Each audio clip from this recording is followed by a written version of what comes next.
¿Cuánto tiempo llevas viviendo aquí, Ricardo? Llevo no sé meses. ¿Dónde vivías antes? En un apartamento en el Bronx. De que presa, hizo daño. No encontré ni casa, ni marido, ni nada. Entonces le verás un Mark. Al tesor Mark. Perdí esposo, bendito. Yo soy cubano. Me llamo Ricardo. Me titulo Sara. Yo estaba preso en Cuba antes de venir para acá. Para mí Estados Unidos era lo más bello que existía en el mundo. Era el país de las maravillas, donde tú todo lo podías tener. Porque allá decían, no, que allá tienes ropa, que tienes la pobreza de Cuba. Allá tienes esto, tienes todo. Yo estaba loca por venir aquí, pero loca. Pero ahora que estoy aquí me repito y me estoy bienvenido. Porque aquí todo, si no tienes dinero, no tienes nada. Y mi primer chance que me dieron. Aunque sea caída de presa, me fui para Cuba de nuevo. Aunque ya no tengo la libertad que tengo aquí. Porque eso sí, este país es maravilloso por esa parte. Un homosexual en Cuba no puede vivir. Feliz no, nunca. Porque una de las mayores cosas que vine para acá fue por eso. Porque no me dejaban vivir. Yo siempre estaba presa, vaya detenida. Cuando no estaba presa me estaban buscando. No entiendo por qué, porque creo que es una cosa muy personal de cada ser humano. Tú sabes, es algo que no le interesa a nadie lo que tú haces con tu vida. Por pintarme el pelo una vez me quería meterse en ese. Me pinté de rojo. Me metieron y me pelaron a me pasaron una navaja por todo el pelo. Que yo parecía una bola de villano. Eso es terrible, ¿verdad, Susana?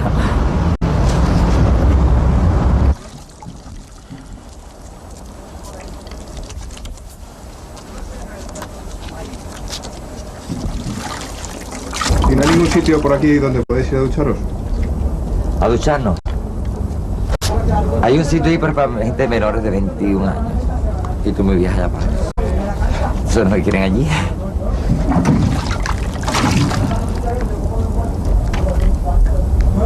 Yo me baño en un tro de eso.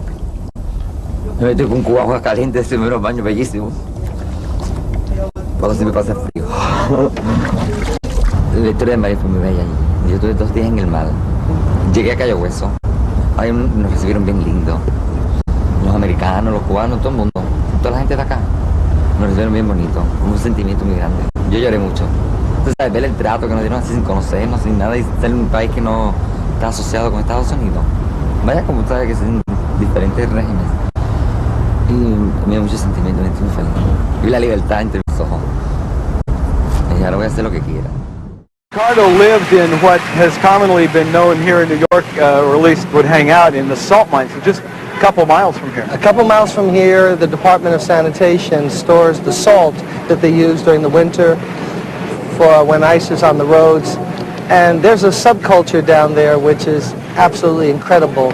It's been documented by public television. It's a colony of male prostitutes who work the streets and who live there. Greater numbers swelling in the summer, lesser numbers in the winter when it's colder. And he was a part of this very sick world. You were a drag queen? Yes. I make pretty good money that way. You made more money as a woman than you would as a man? Yes, about that time, yes. You know, I make about $600 a night. A lot of lawyers and doctors and people come over here. How did you end up on the streets? Because the drugs. I used to have my own apartment and everything. I started doing crack and shooting cocaine and heroin. That's messed up my life. Then I started taking hormones. They started to change my body. Did you always want to be a woman? Well, I think so. Because, you know, I acted different than all the boys.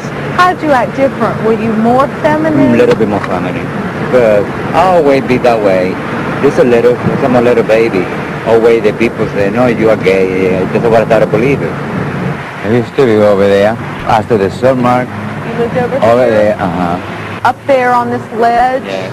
You actually used to eat out of garbage cans? Yes, over here. Because the all money I make at night, I use the drugs, you know. I so hungry next day in the morning, I didn't even have a quarter.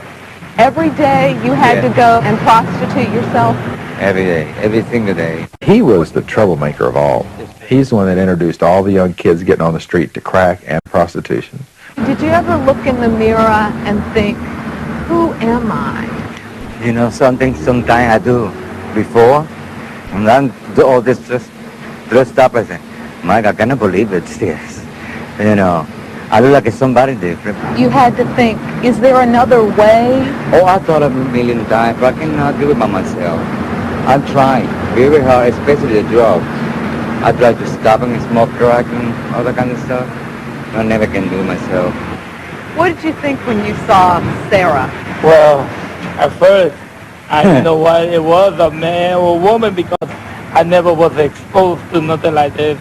You're on drugs, you hide, you don't want to be bothered by anybody. The people just come in, Ricardo, the name is, she said, I run all over this place, all over. You run from them? All over, yeah. But they catch me. He said, Ricardo, we love you, you know. What we want to talk to you is about Jesus. And a lot of times we came back out, that he will be back out here again, and he will say, well, I need God in my life. He said, come on, you know, let's go to the church today. I said, I can't go on like this, you know, and can't embarrass me, you know. Ask me obey too. I never thought the church was going to accept me like that. The first time I was in church, I remember I thought to Pastor Symbol, somebody take me to him, and he prayed for me. What was your first impression the very first time you saw Ricardo?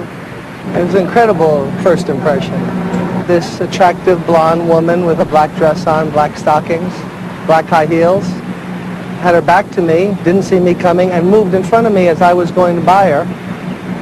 And when I bumped into her, I said, excuse me, ma'am, and this woman turned and this low voice came out and said, no, it's okay, man, it's okay. And I realized that this attractive blonde woman was not a woman, it was a man. Pastor Similar was always show a lot of love for Ricardo. Even when it came as a woman. I cannot believe somebody can love me like that way. But one day, I surrendered myself to the Lord, you know. I said, well, I don't want to you guys cut my hair and make me look like a man when I still feel like a woman. I want to change it from inside to outside. I tried a million times for my mother to make her happy. To try to give up homosexuality? Yes. But I never can do it. I never can do something strong to me. But, you know, when I accepted the Lord, I said, if you will take this out of me, you know, I really said from my heart. When he received Christ, we got him male clothing, and he showed up at a prayer meeting wearing, you know, pants and a shirt. That must sound so different to people, but the church cheered like the Queen of England had walked in, because we saw the very aura of his face, Norm, changed. God took him from this feminine, sickly look to a man, and now a man of God. We had to teach him how to sit and how to cross his legs and how to hold his wrist and how to everything. And it took 3 months to get him cleaned up enough that a regular drug rehab would take him, because they wouldn't take him the way he was. I thought you be gay is okay before. God's the only one who love everybody, but that's not true. God make a man and a woman, and he don't make no mistake. Now I got different life, you know, and now I enjoy the way I look. I love to be like a man. And I'm very excited what God do in my life. I want you to meet Mr. and Mrs. Ricardo Aparicio. That is the most beautiful thing that God gave me. She's a wonderful, wonderful woman. She loves me. I know it. She's my sweetheart. What does this man mean to you? It's so special. He's incredible. You knew about his past. I accepted Ricardo as he was. It never occurred to me that he would be any different from the way he was when I met him. I guess when people ask me about his past, I just said that he's a changed person. Meeting his wife today and seeing Ricardo the way he is, now you know God is awesome. He is awesome. Ricardo, you have faced and are living every day with the reality that you have AIDS. Well, now I'm getting a little bit sick, you know. I know same Ricardo than before, you know, but I learned to live with that, you know. It's okay to have AIDS, but I know Jesus. Because now I can die anytime because I know the Lord. I don't dwell on that, you know, and we do kind of go day by day on those things, you know. I used to want to die, but now I want to live. I want to see something before I die. some more people just like me to change. Well, you're a wonderful witness for Jesus, Yes. Ricardo. I'm very glad that he can use me. I wanted to be.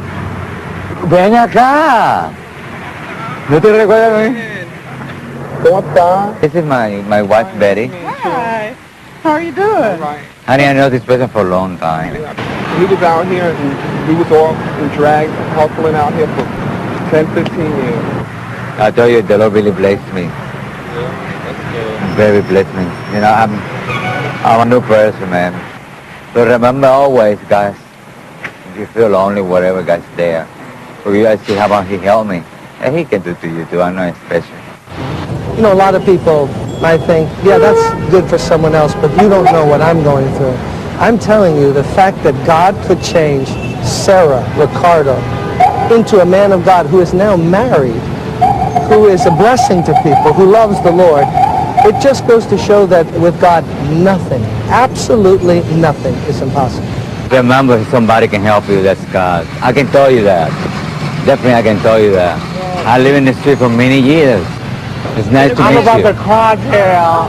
This is Sophia. We love you. Jesus loves you. Yeah. God love you.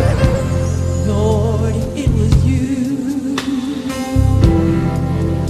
when I was lost. You came along and rescued me. You gave me hope. You gave me joy. You gave me something that I've been searching for more than anything this world could offer. I've never known anyone like you. It's good to know that you are there beside me. It's good to know that you were there to catch my fall. It's good to know that you are there when I call. It's good to know that you are there. Lord, it was you who dried my tears and delivered me